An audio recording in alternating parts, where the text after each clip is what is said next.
Now for our story. I have something to tell you, Peggy. Peggy Douglas had wondered about those words which Nicholas Dorn had spoken to her over the telephone. Had wondered about the urgency in Nicholas' voice. But she dismissed it rather lightly because she couldn't possibly know Nicholas' state of mind. Only two people knew what he was really feeling. Aunt Mary and Kitt Meade. Nicholas had told Aunt Mary that he was in love with Peggy. Aunt Mary had asked him what he intended to do about his proposed marriage to Peggy, since the marriage had been planned as the theoretically perfect marriage, free of emotional disturbances, a marriage of understanding and companionship, and Nicholas, as well as Peggy, had denied any feeling of romantic love. Nicholas didn't know what he planned to do, although he realized his love for Peggy made a great difference.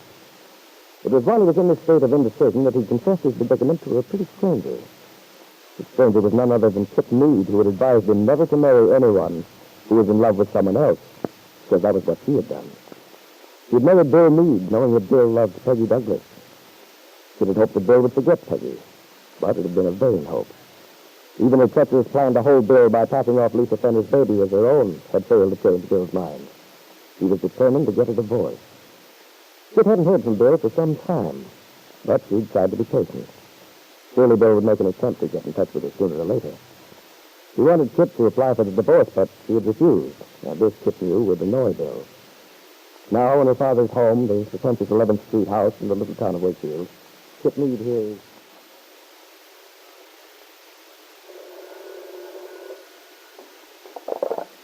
Hello? Hello, Kitt. Oh, yes, Bill. I've been rather expecting to hear from you. I have to see you, Kitt. Well, Bill, you know where to find me. But I'd rather not come to 11th Street. You haven't seen the baby for days. Yeah, I know that. Better than you do, maybe. But, well, I'll explain that, too, when I see you. All right, Bill. But I think it's pretty silly for us to be meeting like a couple of accomplices when all you have to do is come over here to Dad's house. But since you don't want that, where shall I meet you? Well, why don't we just have lunch at the hotel? Oh, no, thank you. I don't believe in mixing dramatics and food, if you don't mind. Well, all right. I don't care where we get together. You decide. Why don't I just go out to your place? Okay, that's what you want to do. Can you come about 3? Yes. Yes, I'll be there at 3, Bill. And promptly on time, Kitt Meade parked her father's big car outside Bungalow B of the Wakefield Auto Court. Went up the cellar stairs to the little porch. She dressed with exceptional care. There was something incongruous in the picture she made. Her expensive fur coat with a matching fur hat as she stood at the entrance of the shabby little cottage. As she lifted her gloved hand to knock, the door was opened by Bill. Hello, Kitt. Come in. Thank you, Bill. Want to sit here? No, this will be fine. Suit yourself. Well, you fixed the place up quite nicely, Bill. The desk, bookcase. Yeah, I'm going to be doing quite a bit of work here now, so I thought I'd better get things organized. You mean your job for Uncle David? Yeah. Just starting in like this, after being out of things for so long, I want to sort of brush up. Get back in the swing of it. Well, that's very earnest of you, Bill. You sound like the beginning of a Horatio Alger success story. By the way, have you seen Uncle David recently?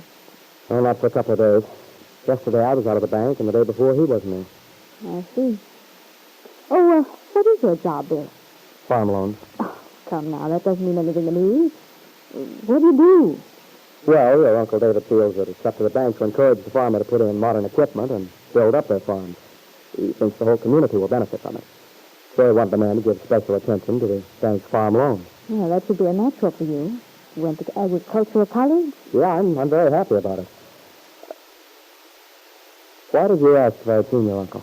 Oh, I just wondered. I saw him yesterday. I thought he might have mentioned something about it. No. Kitt, what I wanted to talk to you about... Yes, Bill? I wondered if you'd thought over what we discussed last time.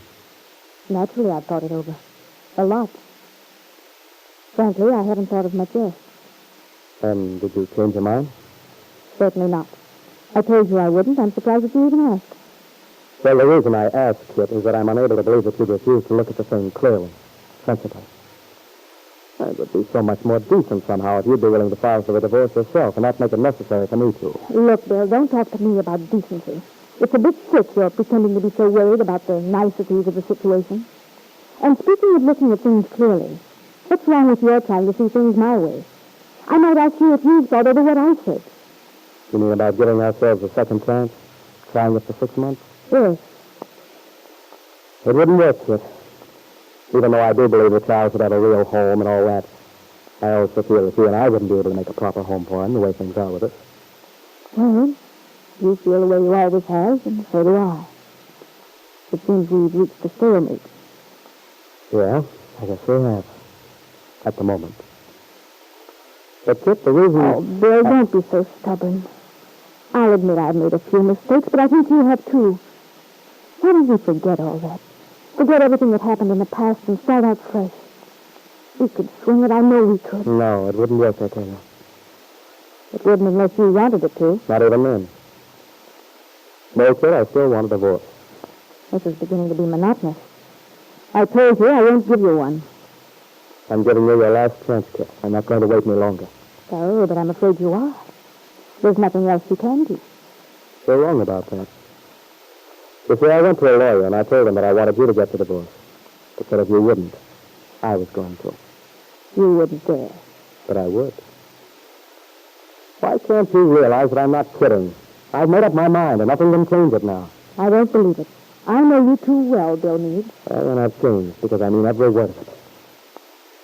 You call me stubborn. Well, Kid, I think you're being stubborn. Why do you want to hang on to a marriage that's all washed up? Why don't you face it? Perhaps I have reasons you're not capable of understanding. Oh, I'm sure of one thing. It's not because you're deeply in love with me. You couldn't be and say some of the things you said. Oh, a woman says a lot of things when she's excited that she doesn't mean. Why don't you be honest about it?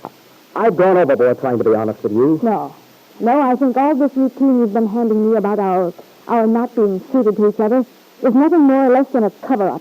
A cover-up for your real reason for wanting to be free of our marriage. By real reason, I suppose you're referring to Peggy. Exactly. Kit, one thing you've never been able to understand is that my wanting a divorce has nothing to do with anyone else. It's a result of our own differences, and that's all. But since you've insisted on bringing Peggy into it, we might as well iron that out right now. It isn't that I've brought Peggy in. She's been involved in it from the very beginning. Well, perhaps she has, in a way. You know that I've never tried to pretend about my feelings for Peggy. I've told you before that I'm in love with her. I always have been. And I'll tell you quite frankly that I wish very much that it might be possible when I am free for Peggy and me... If, not when. No, I mean when. When I'm free, I hope I'll be able to prove to her that I'm worthy of her love. She thought so once. Sure, I do want Peggy, but that's not the reason I want a divorce from you. Believe me, it isn't. I think you'd have a hard time convincing an unprejudiced person of that. Not if we knew the whole story. Knew the background of our marriage. And a lot of things that have happened since then. Not if we knew the part your father had in this thing. All the tricky, the devious, unscrupulous things we both pulled. My. You're getting to be quite the rugged hero, aren't you, Bill? Strong language and everything. It's a pity this side of you developed so late in the game. I'd have enjoyed having you so masterful and strong-hearted. Been seeing any Tarzan pictures lately?